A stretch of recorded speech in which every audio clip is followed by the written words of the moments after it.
a form of, at least in part, involuntary suffering is depression. Do you have advice for people on how to find a way out? You're a man who has suffered in this way, perhaps continue to suffer in this way. How do you find a way out? The first thing I do as a clinician, if someone comes to me and says they're depressed, is ask myself a question. Well, what does this person mean by that? So I have to find out, because maybe they're not depressed, maybe they're hyper anxious, or maybe they're obsessional. There's various forms of powerful negative emotion. So they need to be differentiated. But then the next question you have to ask is, well, are you depressed? Or do you have a terrible life? Or is it some combination of the two? So if you're depressed, as far as I can tell, you don't have a terrible life. You have friends, you have family, you have an intimate relationship, you have a job or a career. You're about as educated as you should be given your intelligence. Use your time outside of work wisely. You're not beholden to alcohol or other temptations. You're engaged in the community in some fundamental sense, and all that's working. Now, if you have all that and you're feeling really awful, you're either ill or you're depressed. And so then sometimes there's a biochemical route to that, treatment of that. My experience has been as a clinician is if you're depressed, but you have a life and you take an antidepressant, it will probably help you a lot. Now, maybe you're not depressed. Exactly. You just have a terrible life. What does that look like? You have no relationship. Your family's a mess. You've got no friends. You've got no plan. You've got no job. You use your time outside of work, not only badly, but destructively. You have a drug or alcohol habit or some other vice, pornography addiction. You are completely unengaged in the surrounding community. You have no scaffolding whatsoever to support you in your current mode of being or you move forward.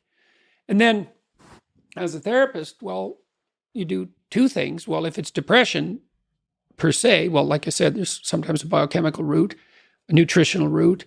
There's ways that can be addressed. It's probably physiological if you're, at least in part, if you're depressed but you have an okay life. Sometimes it's conceptual. You can turn to dreams sometimes to help people because dreams contain the seeds of the potential future.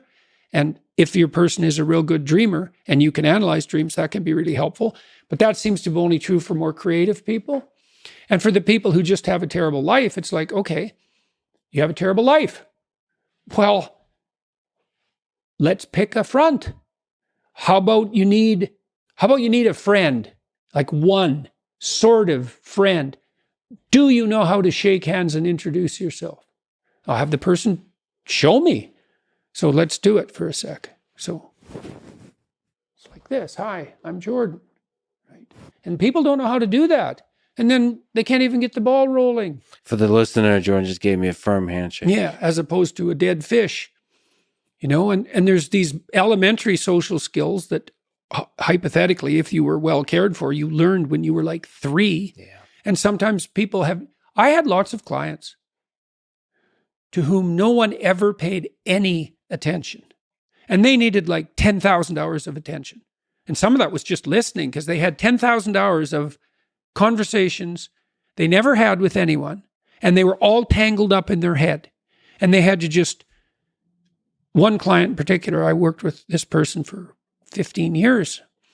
And what she wanted from me was for me just to shut the hell up for 50 minutes, which is very hard for me, and to just tell me what had happened to her. And then what happened at the end of the conversation, then I could discuss a bit with her. And then as we progressed through the years, the amount of time that we spent in discussion increased in proportion in the sessions until by the time we stopped seeing each other, when my clinical practice collapsed, we were talking about 80% of the time. But she had never been attended to properly, ever. And so she was an uncarved block in the Taoist sense, right? She hadn't been subjected to those flaming swords that separated the wheat from the chaff. And so you can do that in therapy.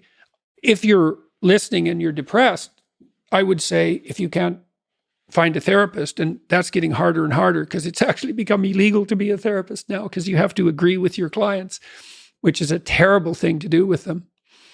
Just like it's terrible just to arbitrarily oppose them. You could do the self-authoring program online because it helps you write an autobiography. And so if you have memories that are more than 18 months old that bother you when you think them up, part of you is locked inside that. An undeveloped part of you is still trapped in that. That's a metaphorical way of thinking about it. That's why it still has emotional significance.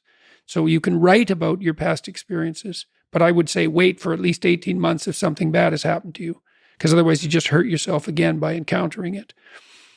You can bring yourself up to date with an autobiography. There's an analysis of faults and virtues. That's the present authoring. And then there's a guided writing exercise that helps you make a future plan. That's young men who do that, could go to college. Young men who do that, 90 minutes, just the future authoring, 90 minutes. They're 50% less likely to drop out. That's all it takes. So sometimes depression is this heavy cloud that makes it hard to even make a single step towards it. Or you said isolate, make a friend. Oh man, sometimes the first step is extremely difficult. Oh my God, sometimes it's way worse than that. Like I had clients who were so depressed they literally couldn't get out of bed. So what's their first step? It's like, can you sit up once today? No. Can you prop yourself up on your elbows once today? Like you scale back the dragon till you find one that's conquerable that moves you forward. There's a rubric for life.